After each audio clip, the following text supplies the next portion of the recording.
No se puede luchar contra el miedo.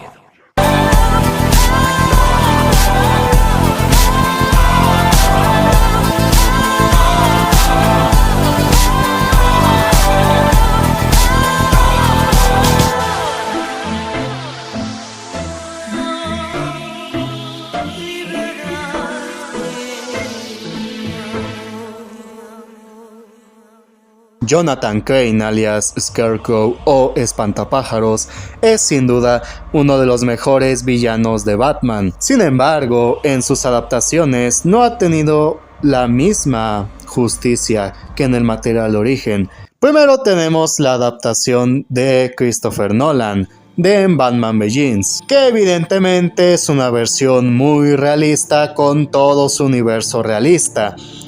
Y francamente es una muy mala adaptación. Para empezar, desperdiciar al actorazo que tenían, que quizás en ese momento no era tan popular, pero que hoy en día la ha roto con la serie de Peaky Blinders y también, claro, la película de Oppenheimer, y la gente simplemente lo ama. Inclusive la gente lo ha querido para varios personajes, que si para Voldemort, que si para Doctor Doom y un chingo. Eres grande, Drake. Así que sin duda es un actorazo hoy en día, pero si hubiera sido un grandioso villano, inclusive la gente hubiera hablado más de él que del propio Heath Ledger o el Joker. Eso es verdad. Eso es verdad. Eso es verdad. Tenían la oportunidad de hacer un grandioso villano que se quedara en la memoria colectiva. Sin embargo, terminó siendo un personaje totalmente olvidable y que ni siquiera fue una amenaza para su universo. A final de cuentas, Jonathan Crane en Batman Begins era solamente una especie de secuaz de Ra's al Ghul, que simplemente les otorgó su toxina para que la Liga de las Sombras pudiera básicamente utilizarla para destruir Gotham, siendo un plan que perfectamente Scarecrow pudo haber organizado él solito, pero claro, aquí simplemente tenían que nerfearlo y hacer que un plan clásico del personaje fuera para otros villanos, que es algo que, si se ponen a pensarlo, Christopher Nolan hizo bastante, el que un villano tuviera un plan chingón y que al final ese plan resultara ser de otra persona y este villano quedara como un pendejo. ¡Mapache, qué porquería! Y después Crane estaría apareciendo en The Dark Knight al inicio, siendo derrotado en un parpadeo, siendo un cameo muy pedorro, y en The Dark Knight Rises siendo como el juzgado de esta rebelión de Bane que ponía ahí a juzgar que si muerte o exilio a los civiles y policías de Gotham, y ya está.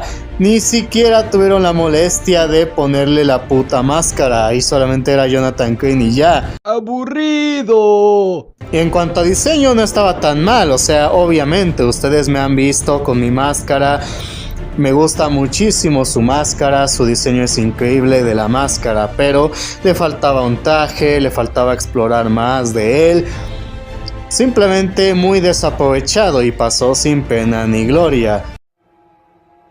Eres una maldita decepción. Luego tenemos a el espantapájaros de la saga Arkham. En Arkham Asylum fue uno de los jefes a derrotar, que también escaparon gracias a la fuga que organizó el Joker, y con él nos enfrentamos en 3 niveles. Y pues tenemos este plataformeo interesante donde si nos atrapa pues nos hace pija y tenemos que ir sigilosamente escondiéndonos hasta activar la baticueva y destruirlo, y esto lo repetimos 2 veces más. Y después Scarecrow nos trolea con el propio juego, creyendo que había un fallo o un bug que nos jodió la partida y nos reinició, pero era simplemente una pesadilla más donde los papeles se invirtieron. Ahora Batman es el loco que entra a Arkham y los villanos controlan todo.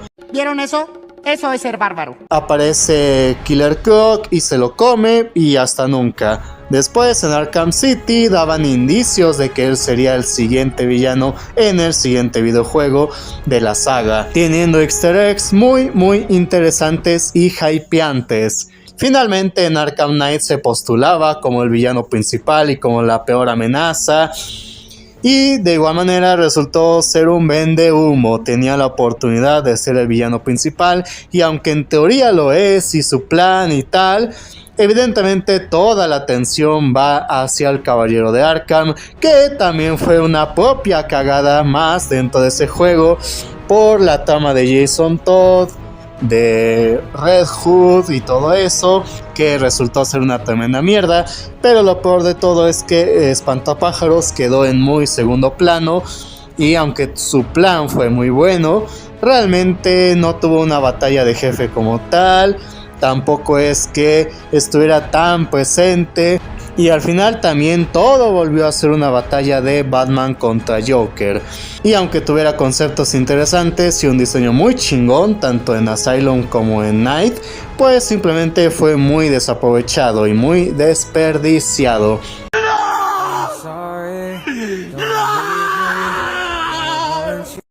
¿Cómo masacraron a mi muchacho? Y en las series animadas o proyectos animados, pues simplemente es un espantapájaros que te asusta y ya está, sin profundizar, sin nada, simplemente ahí está. Y en unas series es más ridiculizado, en las más infantiles o en la de Harley Quinn, por ejemplo, ¿no?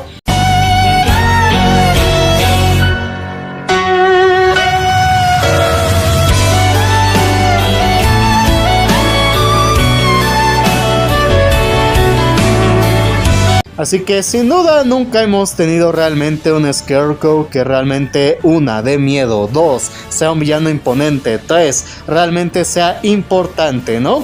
O al menos eso diría la mayoría de gente que conoce pues lo más básico. Pero hoy les vengo a hablar de el espantapájaros definitivo. Para mi opinión personal, el mejor espantapájaros live action, la mejor adaptación de este villano, y la encontramos en la serie Gotham. ¡Oh, my God! Gotham nos dio de las mejores adaptaciones de los personajes de Batman en general. Demasiados personajes increíbles hay en esta serie, obviamente villanos que son la mayoría, el Pingüino, Acertijo, Catwoman, propio Joker, 2 Jokers tuvimos acá increíbles, con Cameron Monaghan, increíble. Ya ves, Bibi, esas sí son ofertas. Pero también uno de los mejores villanos fue el espantapájaros de Gotham, que para empezar el diseño es increíble. Su primer traje de la 4ª temporada es sin duda un homenaje al de Batman Begins con la máscara, aunque también es como lo más básico de un espantapájaros, o sea, es tal cual un espantapájaros de la vida real, pero con la máscara medio parecida a la de Nolan, ¿no? Mira ese potencial. Pero después le dieron una especie de capucha que también recordaba al diseño de Arkham Asylum. ¡Woo! ¡Yeah, baby! Pero ya en la última temporada tuvo el diseño más comiquero posible, con su clásico sombrerito tipo bruja, con su hacha. Simplemente espectacular el diseño, el traje una chulada y en ese sentido también fue la mejor adaptación. That's why he's the GOAT. The GOAT. Niéguemelo.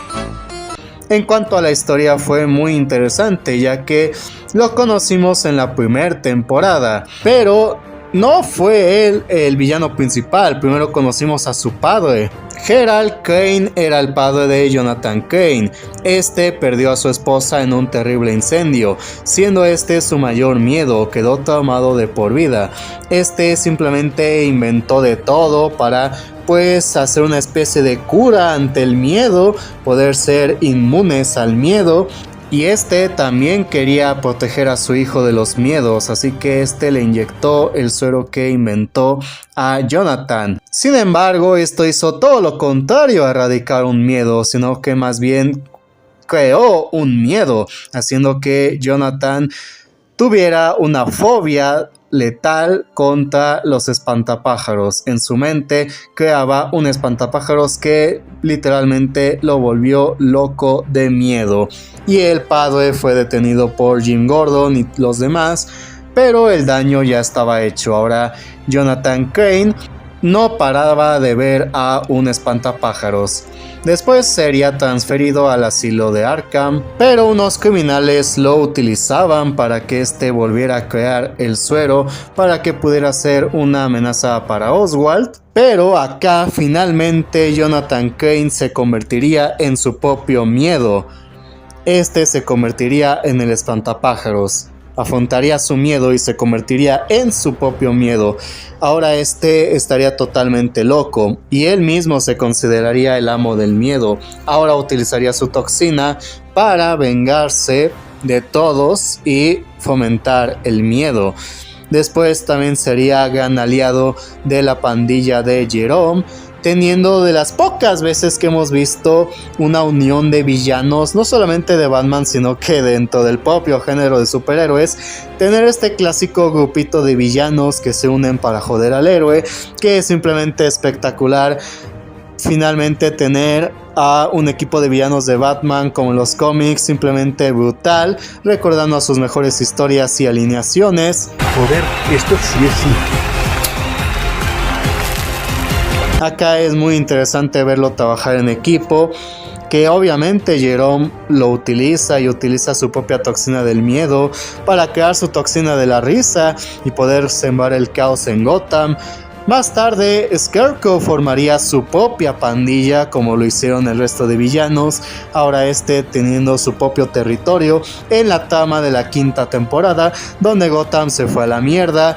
Cada territorio, cada zona está domada por diferentes villanos y nadie puede entrar ahí más que ellos, o si no se arma una guerra, y Scarecrow se apoderó de un territorio con sus hombres, pero al final sería derrotado, aunque no quedó claro realmente qué fue de él, así que realmente podríamos decir que sí quedó vivo para que después, justamente en el final, que finalmente Bruce se convierte en Batman, seguramente Batman tendrá que enfrentarse a este villano. Y aunque este villano como tal nunca tuvo ningún cruce con Bruce Wayne, sí lo tuvo con Jim Gordon. Básicamente acá su rivalidad era con Jim. Acá justamente él utilizaba los miedos de Jim en su contra. Así que obviamente esto fue ya cosa de toda la serie en general, que la mayoría de villanos, en vez de tener su conexión con Batman, pues la tenían con Jim Gordon. Ah, no más, sí, cierto. Lo poco que duró creo que fue bastante genial. Y sí, podríamos decir que duró muy poco, unos cuantos episodios contados, y que tampoco fue un Jerome o algo tan importante dentro de la trama de Gotham, pero ya todo lo que hizo en esta serie, aunque fuera poco, ya fue suficiente y muchísimo mejor que en las adaptaciones ya mencionadas. Hizo más que el Scarecrow de Arkham y que el Scarecrow de Nolan. Tienes toda la maldita razón. Como personaje funciona mucho mejor, ya que pudimos ver su origen como tal, pudimos entender por qué su fascinación con un espantapájaros, por qué el tema de la toxina del miedo, por qué el miedo, siendo un origen igual bastante parecido a los cómics realmente, y no estaba tan alejado de lo que es y mantenía el concepto. Tenía conceptos interesantes y los llevó bien a cabo y tenía un gran diseño, pero por ahora el espantapájaros de Gotham será la mejor adaptación de este villano fuera de los cómics.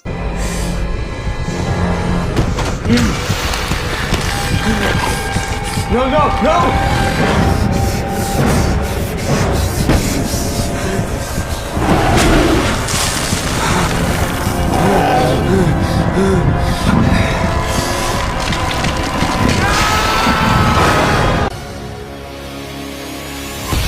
Tremenda obra maestra, 20 sobre 10 y COD. It was perfect. Perfect. Everything, down to the last minute details. Para ver más videos, suscríbete aquí. Yeah, you gave me your heart, now I'm here for your soul. I'm the only one who loves your sense. You're the way my voice gets underneath your